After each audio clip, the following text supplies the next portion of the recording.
The McAlvany Weekly Commentary, covering monetary, economic, and geopolitical news events.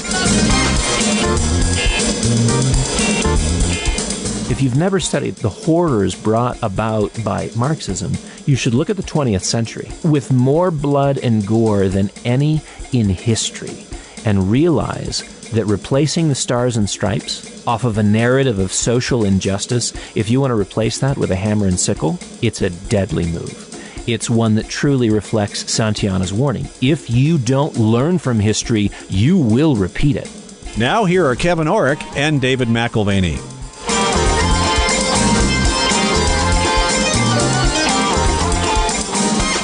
Welcome to the McAlvany Weekly Commentary. I'm Kevin Orrick along with David McAlvany. I read an interesting book called Brainwash by Dominic Stretfield, and he talked about various things like sensory deprivation, MK Ultra, mind control, hypnosis. A very, very good book, actually. But there were 5 techniques for interrogators when they're trying to interrogate a prisoner that they would use. They were actually called the 5 techniques. It was all designed to eliminate the identity of the person, whether it's putting a hood on or making them stand for hours against a wall, sleep deprivation, bread and water diet. But the idea was to eliminate any identity before you actually started the interrogation. Dave, I see that happening in the nation right now. Our identity is just being stripped. You know, what's interesting is we're not coming from a perfect place. If you think of it, your own family or my family, I could tell you all the foibles and mistakes of an earlier generation that feed into who I am today, the way I think and operate today. And it is what it is. Right. I'm not making an apology for the past or justifying the past. It is what it is. We take it in stride, try not to let it hamstring us, but also appreciate the contribution that it makes to what we will be in the future. So identity is something that we have as an individual. We have in the context of family. We have in the context of a community and even of a nation. And you're right. The loss of identity, the confusion of identity is something that is very critical if you, in fact, want to create a brand new identity. But can we actually do that as individuals? You turned me on to a quote by Thomas Sowell. He said, "We have reached the ultimate stage of absurdity, where some people are held responsible for things that happened before they were born, while other people are not held responsible for what they themselves are doing today." Boy, that's the news. Well, try to imagine that I don't have an axe to grind. And as a market observer, I'm looking for cause and effect. I want to understand what's transpiring to change the face of opportunity for everyone in America. And we have to try this anyways, even if we do it imperfectly and not perfectly, or in that sense, impartially. Well, like you said, it's a market commentary, but it's also a political commentary because the markets are affected by politics. Our lives are affected by politics. You know, I look at what's going on right now, though, Dave, whatever side, I mean, there's so many sides right now, but it reminds me of cult reprogramming, you know, where, again, the loss of identity, or when you see a communist takeover, that you purge the nation of its history first so that people don't remember. You and I've talked about Shostakovich. When he wrote his Fifth Symphony, he was in fear for his life in communist Russia because it didn't quite fit the narrative that they felt communist music should sound like. It's a magnificent symphony, but he almost lost his life for it. Well, it's now critical to distinguish the issues of police reform and the historical cultural hara-kiri being orchestrated by, and this is as 2 of the 3 founders of Black Lives Matter have described themselves, trained organizers and trained Marxists. And I read that as a direct quote from an interview with Patrisse Cullors, one of the Black Lives Matter co-founders, back in 2015. It was founded a couple years before that, but that's when this interview occurred. And the Telegraph newspaper out of London says, make no mistake, BLM is a radical neo-Marxist political movement. BLM happily self-identifies as a neo-Marxist movement with various far-left objectives, including defunding the police, dismantling capitalism and the patriarchal system, disrupting the Western prescribed nuclear family structure, and seeking reparations for slavery to redistribute wealth. Right. And so it really has nothing to do with slavery, which was a terrible wrong on humanity. But what we're seeing at this point is it's being used as an excuse. Yeah. So why bother with these current events when our focus is generally on the markets? There's nothing like the negative consequences of public policy shifts. There's nothing like the consequences of war to destroy wealth, and even more importantly, to end lives. Right. And I think today markets are playing a very unique game. Due to $5 trillion in collective interventions from the global central banks, there is the operative belief that only liquidity matters. Just print money. That'll solve it. And that's true, but only to a point. Change the structure of our markets, damage entrepreneurial risk-taking while turning everyone into high-stakes gamblers. Watch as an era of wealth redistribution unfolds, and you'll wish you paid more attention to the social fabric as it was unraveling. And we're witness to nothing short today of a cultural revolution. Isn't it strange, though, that the markets are completely ignoring it? It's like Nero fiddling while Rome burned. Yeah, the fact the markets are ignoring it is due to the belief that the Fed Almighty supersedes all else, which is a practical reality. It's a practical reality more than it is a truth, but is only a reality until the moment where it isn't. The mind of the market is a very fickle thing. And today, that is reality. Tomorrow, it may not be. And one of my favorite guests that we've had is Richard Bookstopper. And he wrote a book called The End of Theory. Yeah, for those who did not hear that interview, they can go back and listen to it. But he talked about Soros. And Soros has this economic idea called reflexivity, which really is as the perception of things change, the effect of things change. And what we're seeing, I know a lot of people don't like Soros, but I can tell you, whatever it is that he's observing, he wrote this 30 years ago, he may even be experimenting with at this point. But whatever the case is, we're seeing a change of culture where cause and effect, the cause and effect that we had when we were kids, Dave, cannot be applied to the current situation. Not only is he a successful investor, but he's also a decent philosopher. When I say decent philosopher, that doesn't necessarily mean you agree with him. Not a decent man, but a decent philosopher. No, but maybe he is. You know, we have a concept there in Bookstopper, which is borrowing from both information theory and Soros' idea of reflexivity. And you're right. So we create a new reality by our perceptions and our reactions. So it's perceptions affecting fundamentals, which in turn affects perceptions. It's the feedback loop where, again, Bookstopper is not only describing this feedback loop, but he's also proposing to control it, not merely observe that it exists. Well, and Goodhart's law. You know, we talked about Goodhart's law. When you start focusing on a particular variable, it changes the outcome. I think the Fed is doing that now to create a new set of fundamentals to replace what they don't like. You get $2.5 trillion in Fed QE. Last week's first foray into the corporate bonds, that creates a market perception, which is a feedback loop, generating a new layer of fundamentals. Well, and we talked about motivations. Okay, the motivation of the press, the motivation of the politicians, the motivation of some of these trained groups that are actually using this chaos for outcomes that they've planned for decades. Yeah, I mean, Powell last week, as they started buying corporate bonds, he tried to make it clear that he did not want to be an elephant in the market trampling signals, right? He knows what the consequence is of getting in and doing what he's doing, but that's exactly what they're doing by design. So the end of theory, and this may be the case, the end of theory may also mean the end of honesty.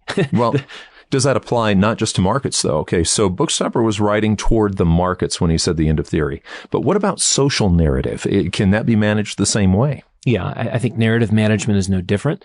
Cultural perceptions via the radical protests, in contrast with the peaceful ones.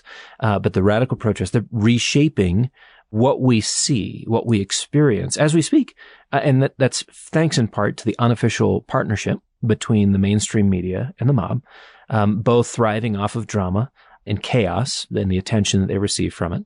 So if you create a new fundamental social backdrop out of the current Antifa-defined perceptions, the feedback loop becomes highly consequential for education, for social cohesion, and yes, most definitely for the markets. Well, we talk about that loss of identity. Okay, the loss of identity doesn't just apply to the social aspect, but the markets themselves lose identity when, like what Powell was talking about, becoming an elephant. That's exactly right. You just paper over everything as you print. There's something that's okay with uncertainty. There's something that's okay with an undefined future. But I think we should always remember that uncertainty, driven by any initial cause, it can be detrimental to market prices. Now, I don't mind prices going up and down. That's my MO is not to have a perfect world where prices only go one direction. Prices going down, that in itself is not bad. If you have stress on a muscle, it helps build it up eventually. Stress on a system helps refine and make it better. Stress in market prices introduces a certain discipline to be maintained within a speculative community, right? However, we have this weird combination of uncertainty, whether you're talking about the global economy, talking about shrinkage of global trade and cooperation, U.S. political chaos in an election year, COVID-19. Okay, but you've also brought up that we have virtual certainty that's provided by liquidity. You have a smoothing out. You have all these uncertainties, but they're smoothed out by someone printing trillions of dollars. And that's the weird combination, is we have uncertainty, but virtual certainty in the marketplace. Now, this is the key distinction. In the marketplace, that's where we have certainty, given the beliefs created by Fed actions. We can plan, we can control. Do not touch your television set. For the next 60 minutes, we control the vertical. It's the end of economic theory and the beginning of a planned and controlled outcome, if that is possible. Now, if you are in tune with history, you'll know that every experiment of top-down control ultimately fails. But we ignore the political. We ignore the social causes of uncertainty today because we believe in the almighty power of monetary policy. Failure, I think failure to engage the cultural revolution afoot is going to leave our country a shadow of its former self.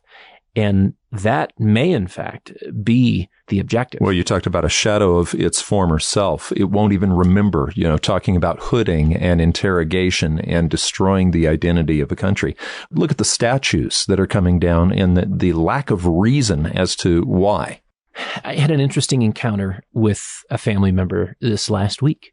We had an honest conversation about things that I had done when I was 10 to 15 years old, this 5-year period of intense myopia and selfishness.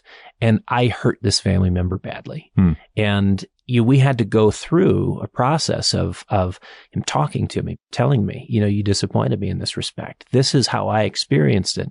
And it was important for us in terms of there being restoration, in terms of there being reconciliation, for me to hear him out, for me to understand his experience, and for me to ask forgiveness.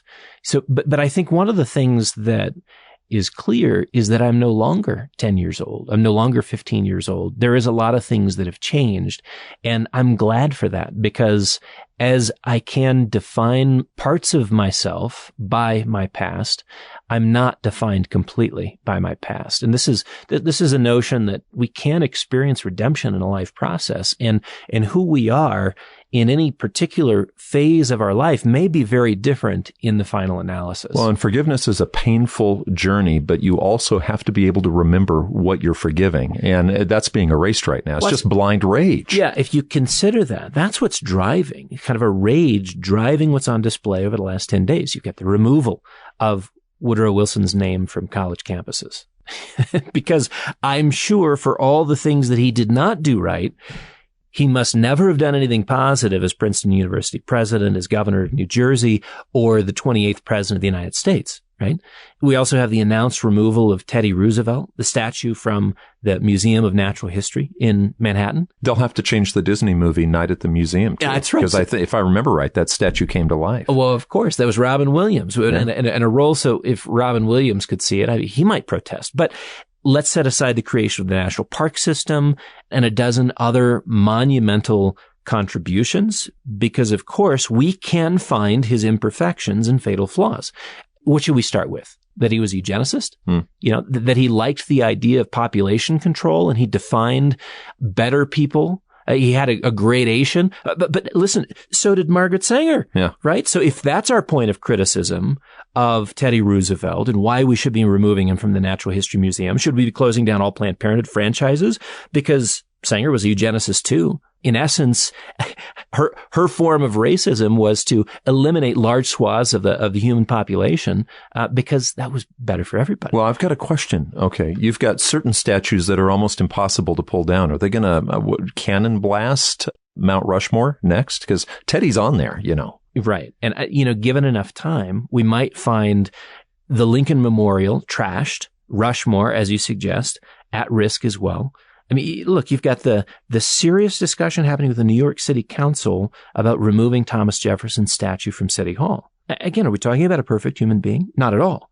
I know that I'm not perfect. And so I look at my continuum of life and see these episodes where I'm embarrassed to say that was me. Right. Yeah. But I also know that there is room for change and there is hope for a process of redemption, and that we cannot, any one of us, be defined by a singular viewpoint or a singular action taken. We are multifaceted because didn't Thomas Jefferson write the first federal ban on slavery as a president? In the Northwest Territory. He was the president that signed the law that ended the slave trade in America. Yet he still had slaves. That's right. So, I mean, we're not talking about a perfect leader, but we are talking about someone who in the original draft of the Declaration of Independence wrote a condemnation of slavery and then considered how viable it would be to get buy-in from every state and considered that unanimity to be more important and took it out.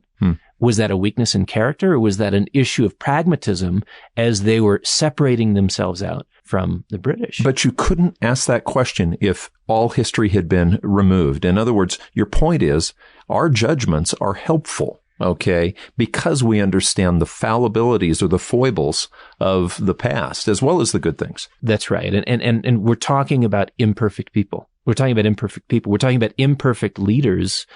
And this is really, for me, the issue. None were perfect, nor will we ever have a perfect leader. Modern judgments, I mean, if you think about it, it's very helpful. Sit in on a civics class, whether it's elementary school all the way through college. And this is where judgments are helpful as you extract as many lessons from the past as possible. But if erasure is the project, erasure of the past is a different project. And that is one that dooms us to a future of ignorance and violent repetition. Repetition of the lessons we could have learned had public dialogue been allowed. Well, and just think for a moment. Okay, let's put this back on money for a moment. Let's say that all history books had been destroyed from the 1920s inflation in Germany. Let's say that we had never seen inflation before because the history books, it was so despicable what happened to the people. We just wiped the history out. I guess we'd have to do modern monetary theory and call it something new. But don't you realize most of the people on Wall Street have very little to no exposure to financial and monetary history. Like they're practitioners who know how to read the Wall Street Journal, know how to look at a balance sheet, but have zero context. Yeah, I was mentioning to my wife that Ray Bradbury's Fahrenheit 451 has come true, and we still have books on the shelf. That's right. This week we have the Fed President Kaplan saying that we are already embracing a form of modern monetary theory. That's in practice today, which, as we've discussed previously on the program, it's not modern. It's not modern except as an iteration of a past monetary mistake. Right. But if we don't know history, if we don't know the history of money and finance, if we don't talk about it, yes, we will repeat it. You know, one that I absolutely don't understand is the pulling down of Ulysses Grant. I mean, how does that factor into Black Lives Matter? Well, this is exactly what I'm talking about. Blind rage. He prosecuted the KKK. He appointed African Americans to prominent roles in government and passed the Enforcement Acts of 1870 and 1871 to protect African Americans' right to vote, their right to hold public office, and to receive equal protection under the law. Apparently that's not good enough because in San Francisco, the statue of Ulysses Grant has to come down. It's not like he had any positive role. Let's see, what was that war again? Was that the Civil War? Well, and how about the Star-Spangled Banner? Right. And I mean, I really can't get over Grant because if you have no respect for his historical contribution, it's because you don't care about the history. You care about appropriating the future for some different agenda. Now, Francis Scott Key, I got to say, I don't think he was a great songwriter. So maybe I can't comment. It does get a little high in the one part of the tune. Yeah, I got it. But also in California, you've got Saint Junipero Serra. Okay? In the case of Serra, you have a man who is canonized by Pope Francis in 2015. His statue's down. Right. A colonialist, part of the church, a part of the Catholic Church. Listen, when Pope Francis canonizes you, this is a guy who is as close to a progressive as you'll find in the Catholic Church. Pope Francis. And at the ceremony at the California Capitol, they're placing a second statue. They've got one in San Fran. They place a second statue in the Statuary Hall. Who is surrounding the Pope? You've got Biden, Boehner, and Pelosi. Okay, so when the statue came down, did you get any cries of protest? Any comments on how important the cultural history of California, the cultural history of America? Did you get any of that from Biden? From Pelosi? No. And what about from the GOP? No, because they realize that there are tar and feathers out. And right now, operative, you have political cowardice. They don't want to risk being on the wrong side of a rewritten history, and where they would all of a sudden stand in the unemployment lines themselves. So, Dave, we're being told that all of this is occurring for police reform. Is that what this is about? I wish it was. And clearly there needs to be something done with police reform. And the first olive is out of the jar. There's more work to be done. We've got an executive order that's already been signed prohibiting police chokeholds and a number of other things straight from the Oval Office. But I think we are talking about something more afoot than police reform.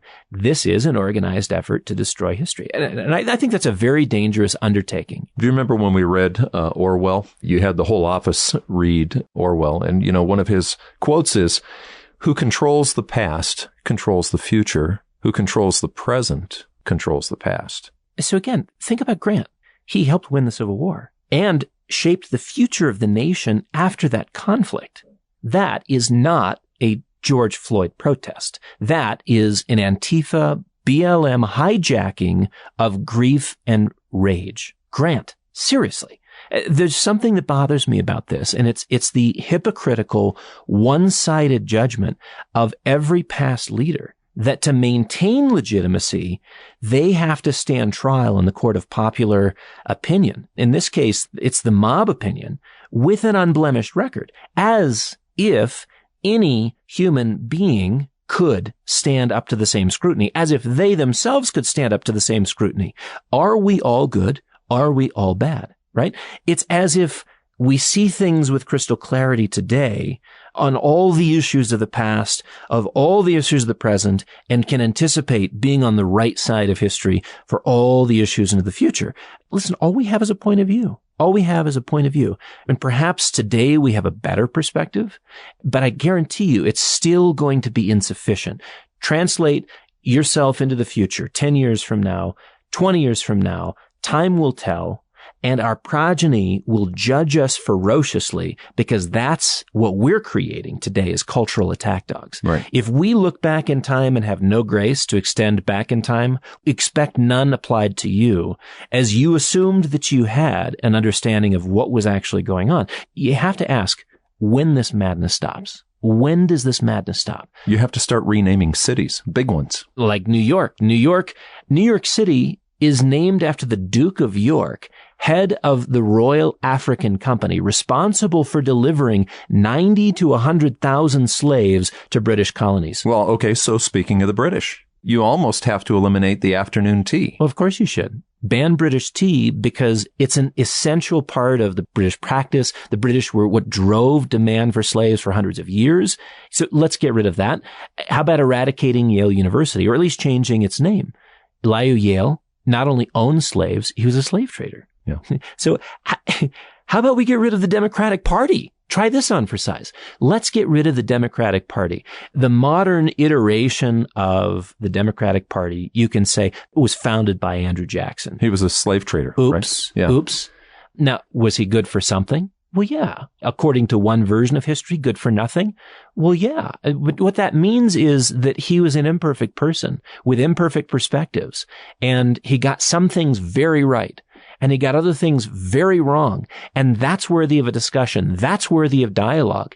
You can't paint someone all one color or another. Well, I remember my wife and family, we were at the movie Lincoln a few years ago, and the people sitting in front of us were clearly liberal. They weren't clearly liberal till they turned around, but I was just talking to my family and saying, yeah, Abraham Lincoln was a Republican and he opposed slavery. Well, the people in front of us were they turned around aghast as if I had said something wrong. Lincoln? A Republican against slavery? See, they had reprogrammed their mind. That their version of the narrative didn't match history, but my version of the narrative did, and it didn't match what they wanted to hear. Right. No, if you look at the history of the Ku Klux Klan, you find a great number of Democrats, including Robert Byrd. Oh, by the way, you might have seen many of the attributions that Mr. Biden has made to the mentorship, the great insight that he gained, and his professional leadership in the Senate. And from Robert Byrd. Byrd was high-level Ku Klux Klan. Basically as high as you can get. Okay, so, I mean, again, what am I saying? Let's be fair. Let's be fair and say Robert probably has some good things going. Biden has some good things going. These are not perfect people. They have both good and bad. I'm not trying to justify bad policies, blind beliefs, or the mistakes of the past, but being cognizant of the past is critical, not for erasure, but so that the lessons of the past live on with us and we don't repeat them. That is not public shaming. It's awareness and education. So ironically, here we are. We're watching statues being torn down here in the United States. This week, we have a statue in a small town in Germany erected to Lenin. And we shouldn't tear that down. I mean, a statue to Lenin. You showed me pictures of your family when you were in Germany. Different town, Berlin, and they've got these huge statues of Marx and Engels. Yeah, and it led to a history lesson with your kids. It didn't mean you had to agree with them. No, and my oldest son, he can be judgmental. He's like, why is this here? I can't believe this. Do you know how many deaths he's responsible for? And this doesn't make any sense. And I'm like, well, it's here. To me, it's here as a reminder that you and I have to have this conversation. And your brothers and sisters have never had this conversation. So you guys took a lot of pictures. There's one in particular I remember, though. Oh, well, he's flipping in the bird. And yeah, but the rest of us are sitting peacefully on Marx's lap because the statue's that big. Should we tear that one down? No. No, not that a Marxist would want to. There's other statues they must tear down. But we should discuss all the issues that Engels and Marx were addressing. We should take their critique. We should learn what we can from it and recognize that the Marxist equalizing machine has eliminated more than 100 million lives in the last century as it pursued ideology. It pursued ideology over life. And to a Marxist, it's not any lives that matter, it's ideology that matters far more than any lives of any ethnicity. Think about this. From 1525 to 1866 here in the United States, a total estimate of 388,000 slaves were sent directly to North America. So if you're talking about the Americas, which is the Caribbean, South America, you're talking about 10 million. Right. But, and that was an evil thing. Slavery was evil. It was exploitive. We killed each other over it. But this is my point. Directly sent to North America, 388,000 slaves, 750,000 casualties. That's the latest estimates from the Civil War. We killed each other over this issue. This is not something that we haven't addressed in part, and I agree, we probably have not addressed it in whole. But now we have a Marxist movement that would love to pretend race relations are as they were in the early 1800s, because what they want is a divided nation. Right. If you look at communists always try to destroy capitalism, but they'll use whatever method necessary. Whatever's turning your crank at the time, they're on your side if you want to destroy capitalism. Absolutely. What they want is an angry mob to destroy capitalism. They want a mob that will gladly redefine social structures around a different kind of justice. If you've never studied the horrors brought about by Marxism, you should look at the 20th century with more blood and gore than any in history and realize that replacing the stars and stripes off of a narrative of social injustice, if you want to replace that with a hammer and sickle, It's a deadly move. It's one that truly reflects Santayana's warning. If you don't learn from history, you will repeat it. And so here's the reality. Here's the reality. We've got the ex-senior director of National Security Council, Brigadier General Robert Spalding. He says, if you haven't figured out, and this is from a tweet that he made last week, if you haven't figured out that we're fighting Marxism and communism again, you're not paying attention. I mean, is this war with communists and Marxists? I don't know. A civil war? I'm not sure how we resolve a fourth turning tension, but these are increasingly dangerous times. Now, having said that, isn't it interesting? Isn't it interesting that the markets could care less? Well, how about the politicians? Okay. I mean, to see pictures of Pelosi wearing something that she doesn't even really know what it means. It's hilarious. And again, talk about, exploiting circumstances for political gain. It bothers me that politicians have been unwilling to risk the ire of the mob. And in part, they're playing into it. USA Today did this was like a fact check from USA Today, on the Kente cloths that the Democratic leadership was wearing. They bent the knee in silence for 9 minutes the other day. This Kente cloth came from the Ashanti tribe. This was, again, USA Today fact check. And the Ashanti tribe was well known in West Africa for kidnapping other Africans and selling them into slavery.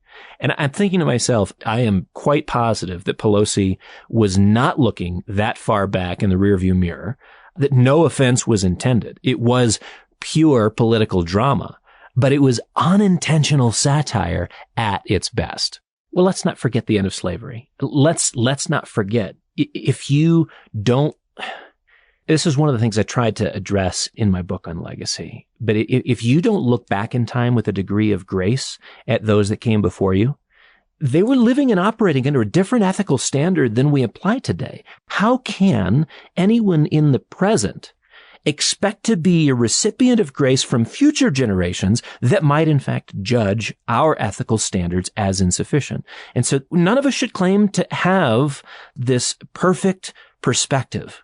But if we can extend grace back in time, we are inviting that same extension to us in the future. And I am all for spirited debate. I'm all for the necessary work of reconciliation in our culture. I had a taste of that in our home with my brother last week. But today there is a drive to destruction, not reconciliation. And the current environment is one that's growing more toxic, with zero conversation, with zero dialogue, just public shaming, just cross-family retribution. Now, what it makes me think of is, again, going back to George Orwell in 1984, every record has been destroyed, he wrote in 1984. Every record has been destroyed or falsified. Every book rewritten. Every picture has been repainted. Every statue and street building has been renamed. Every date has been altered. And the process is continuing day by day and minute by minute. History has stopped. Nothing exists except an endless present in which the party is always right. Dave, these are powerful thoughts, and these are thoughts that affect our very lives. Taking it to the markets, because I talked about the markets just not paying any attention to this. And in a way, that's an embarrassment to me as an American, just looking at the stock market, just skyrocketing and just assuming that money's going to be always flowing from a free coffer. Gold, however, gold's looking like it's anticipating the debasement that you were talking about, that you were talking about a devaluation, possibly even an official devaluation of gold. Well, I mean, debasement comes in two forms in the times ahead. One, if we're talking about Biden coming out of debasement, then if he should win in November, I think you're talking about gold moving to 4 or 5 digits in a hurry. But there was a fascinating article talking about Goldman Sachs. This is just in the last few days, anticipating the other debasement. Yeah. the monetary debasement. I was surprised. Goldman Sachs was speaking openly about that. Yeah. So it's either Biden moving from subterranean to into the light of day, or our currency moving from the light of day into something subterranean. But gold is telling us a different story from most of your other markets. But most of your other markets are being influenced in very bizarre ways. I mean, think about this. Out of the 500 companies in the S&P 500, 495 of them are down 8% year to date. Okay. The index itself is down 3%. And the top 5 companies, Amazon, Facebook, Microsoft, Apple, and Alphabet, which, is Google. The fangs. Those are up 23%. Right. So the index is capitalization weighted and is skewed to shower more money to the firms that have the largest market share, or the market value rather. So in the age of index investing, the big get bigger by default. And the fundamentals don't have to matter. Look, 495 companies down 8% year to date is different than the index only being down, I think as of today, 3.6%. Out of 500 stocks, 5 are up. Out of 500, and it really dramatically affects it. I want to ask you, though, about the economy, COVID.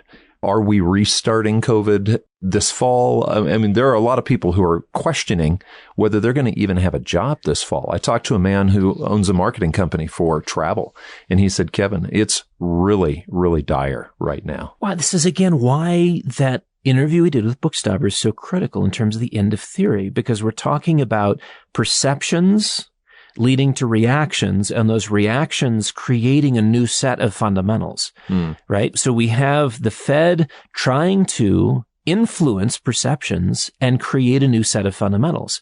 But we've got the COVID cases, which are rising globally. Although shutdowns and stay-in-place orders are not as likely to come into full effect this fall, we still have a new back-of-mind uncertainty, and it's amongst a large enough swath of consumers that we cannot say that we are even close to out of the woods from an economic perspective. Nevertheless, the markets can ignore that because the markets don't care about the economy anymore. The markets care about the Fed backstop of market prices, of financial prices. So people aware of their mortality are a different part of the equation than leveraged speculators unaware of their exposure to market chaos. And what are they doing? They are faithfully acting as the Fed has encouraged them to do, with ample liquidity in the system. Well, if you were Powell, wouldn't you feel trapped at this point? I mean, again, this is judging history. Someday we're going to judge Powell's actions. And what else can he do but QE? Yeah. So the real narrative is the Fed is trapped and must do QE. QE to some high number or even to infinity, with their only relief from heavy lifting, their only relief coming from fiscal stimulus. And so that still can be there. This is intervention after intervention. And what it is it is defining the narrative. They must redefine the narrative and get the consumer comfortable again. Part of the way they do that is buy the rates down. Mortgage rates in the U.S. hit all-time lows this week, 3.13%. So with mortgage rates, we see the same thing that we see with treasuries and the GSEs and bond ETFs. Prices are managed. So this is, as Soros described, this is the theory of reflexivity. You should read him. Yeah. If you don't like him, you don't know him. And that doesn't mean if you know him, you will like him, but you should know his thoughts. He's influenced some really critical thinking. And I think this is one that you should hang out on. So in order to reorder fundamentals, that's what the Fed is doing. They're reordering fundamentals. Yeah, but big money is moving to gold right now. It's not just the little guy. Reuters on the 18th of June noted that wealthy investors all over the world are adding to gold. Used to be a small percentage or 0%, but investment managers and advisors all over the world are now suggesting to their high net worth clients they add as much as 10% of their total net worth to gold, because the lowering of rates is creating a disincentive to be in bonds. Now, look, I mean, I understand there's still an appetite for bonds if you're speculating on price. Then bonds are attractive because of the central bank QE promises and the increase in price and the decrease in yields even from here. But if yield is your consideration, central banks are killing the fixed income universe. They're changing the behaviors of investors. This may not be the outcome they intended, as you see traffic moving towards gold. But while yields are being pushed lower, what do you expect from investors? Meanwhile, U.S. corporations, they've been active. How active? Issuing $1 trillion in new debt year to date.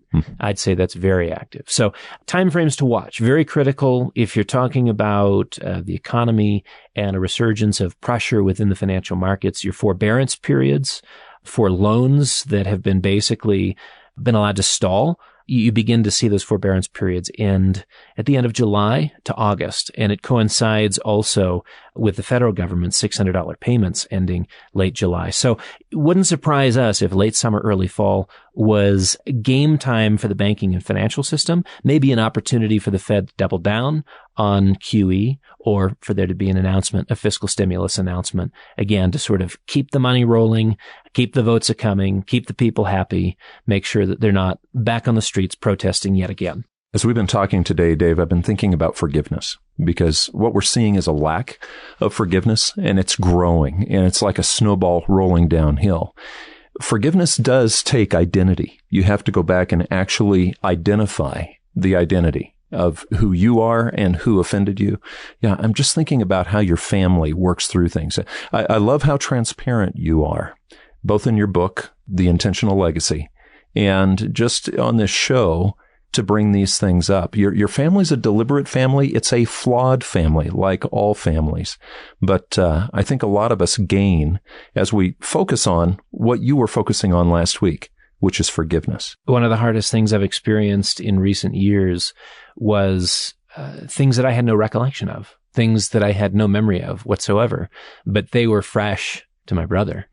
And so you're right, to go back and look at identity, to take personal responsibility, to look at ownership of those things, to see that in the context of reconciliation, forgiveness has to occur, and that actually retribution has no part in real reconciliation. You've been listening to the McAlvany Weekly Commentary. I'm Kevin Orrick, along with David McAlvany. You can find us at McAlvany.com. That's McAlvany.com.